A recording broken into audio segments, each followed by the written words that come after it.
to'yga taklifnoma, sud qarori, sizning suratlaringiz va shu kabi ko'plab virusli dasturlar qurboni bo'lganlar atrofimizda talaygina.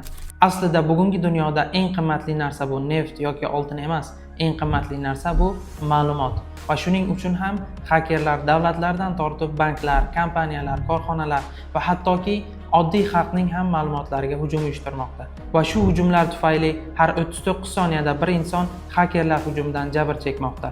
Yuqoridagi xatarlarning oldini olish uchun esa bizga kiberxavfsizlik mutaxassislari kerak bo'ladi. Ular ma'lumotlarni himoyalaydi, tizimni zaifliklarini topadi va uni bartaraf etadi va xakerlardan bir qadam oldinda yuradi. Hozirgi kunda kiberxavfsizlik mutaxassislariga talab anchagina yuqori. Davlat idoralari, banklar, kompaniyalar kiber himoya uchun ko'plab sarmoyalar tikishmoqda.